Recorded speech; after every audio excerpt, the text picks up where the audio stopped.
There is a phenomenon silently draining your wallet. Today, we're uncovering what's known as the secret tax increase, or culte progression. We're going to dive deep into a really fascinating, highly detailed research report from Germany's IFO Institute. They've mapped out exactly how our income tax system interacts with things like inflation and economic growth to essentially create a hidden tax hike. It is a brilliant piece of research, and I am so excited to guide you through the data and break down exactly how this mechanism operates, entirely behind the scenes. So, let me ask you a question. Are you earning more, but somehow feel like you actually have way less purchasing power? It's an incredibly relatable feeling, isn't it? I mean, you get a raise at work, the numbers on your paycheck literally look bigger, but when you go to the grocery store or pay your rent, the math just doesn't seem to add up. Well, today in this explainer, we are going to look at the hard data to show exactly why purchasing power often fails to match economic growth. And as we'll see, the culprit is actually baked right into the tax code itself. Okay, let's dive right into the numbers. 52.1 billion euros. According to the research from the IFO Institute, this is the exact amount of extra tax revenue the state collected between 2011 and 2015 alone, purely due to the broader definition of the mechanism we're investigating today. 52 billion. That is an astronomical amount of money quietly absorbed by the state. And get this, they did it without a single official tax rate increase ever being passed. So how exactly does a government collect an extra 52 billion euros in secret? The culprit behind this massive windfall is known as culte progression, which translates in English to bracket creep. The researchers define this as a mechanism that acts as a completely hidden tax increase. You see, because our income tax system is progressive, meaning the more you earn, the higher the percentage you pay, bracket creep happens when your nominal income goes up. That pushes you into a higher tax bracket. But the tax brackets themselves haven't been adjusted to reflect current economic reality.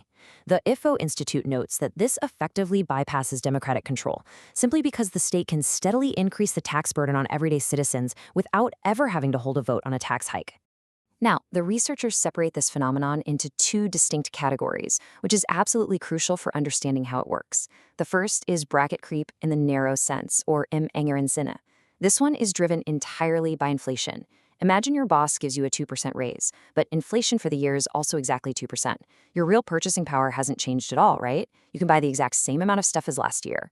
But because your gross income rose nominally on paper, you get pushed into a higher tax bracket. So your real purchasing power actually shrinks because the tax brackets remain completely static while everyday prices went up. And that builds directly into their second concept, bracket creep in the broad sense, or im weiteren Sinne. This happens when your wages actually grow faster than inflation. So a real tangible increase in your income due to your own hard work, productivity, or just general economic growth. While you are genuinely earning more, you are once again pushed into higher tax brackets that haven't budged an inch. The result? The state absorbs a disproportionately large share of your newly gained productivity. And again, without any democratic adjustments or votes, the overall tax burden on society just automatically creeps upward over time. To really understand the real-world impact here, the researchers modeled this on different types of households. Let's put some faces to the data. We have two families from the source material. Family A is a married couple with 2 kids, making a gross annual income of 25,000 euros back in 2010. And Family B, also a married couple with 2 kids, but making a gross income of 100,000 euros. We're going to track exactly who pays the highest price for this hidden tax. When looking at the cumulative, absolute, and relative tax effect of that narrow, inflation-driven bracket creep from 2011 to 2018, a really fascinating pattern emerges. While the higher income family obviously pays more in absolute euros, the relative burden, meaning the percentage of their total tax load, tells a totally different story. For Family A, our 25,000 euro earners, bracket creep makes up a massive 8.0% of their total tax burden. But for Family B, at 100,000 euros, it's only 2.3%.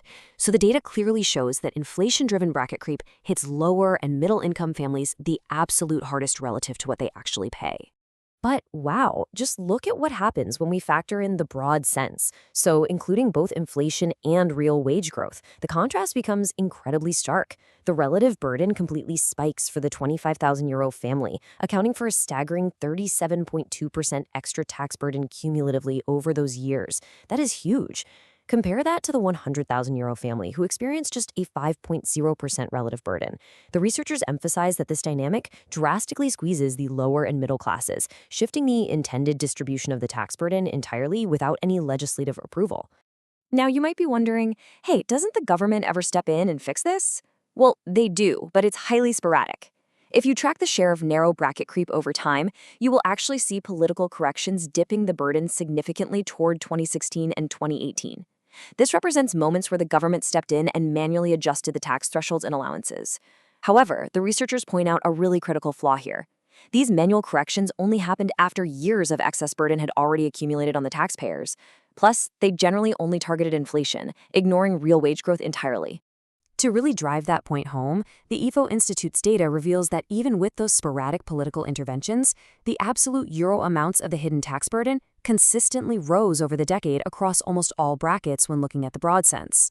Just take the 50,000 euro household as an example. Their hidden burden went from 217 euros in 2011 to 938 euros in 2018. The manual political fixes were simply not enough to stop the state from absorbing an ever-growing piece of the economic pie. So that begs the big question. How do we fix a system that automatically raises taxes by design? Well, the researchers from the IFO Institute propose a very specific structural solution. They call it the tariff of raters, which translates to a tariff on wheels. Rather than waiting around for politicians to sporadically update the tax code whenever it happens to become politically convenient, the researchers advocate for a fully automated index-linked tax system. Okay, wait, don't panic. I know this looks like an incredibly daunting wall of math.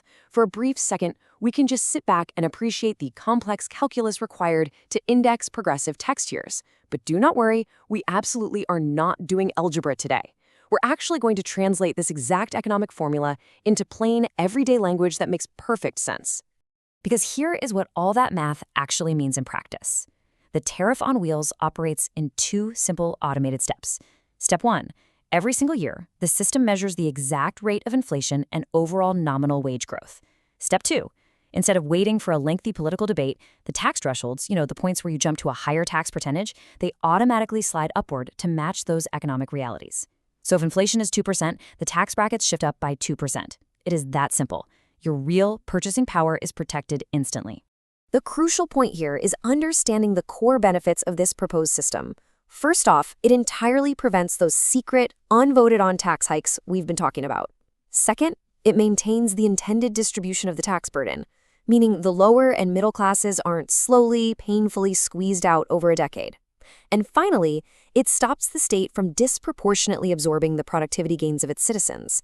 The tax rate you pay stays true to your actual, real-world economic power, not just some inflated nominal number on a paycheck. Which brings us to our final thought for today's explainer. Based on all the data we've looked at, we really have to ask ourselves, should future tax systems run on wheels, continuously and automatically adjusting to economic realities, or should they remain in the hands of sporadic political corrections, where hidden burdens can silently accumulate over time? It's a profound question about exactly how economic policy should be managed going forward, and it literally impacts the purchasing power right there in your pocket. Thank you so much for joining me to explore this fascinating research. Keep learning, and I'll catch you in the next explainer.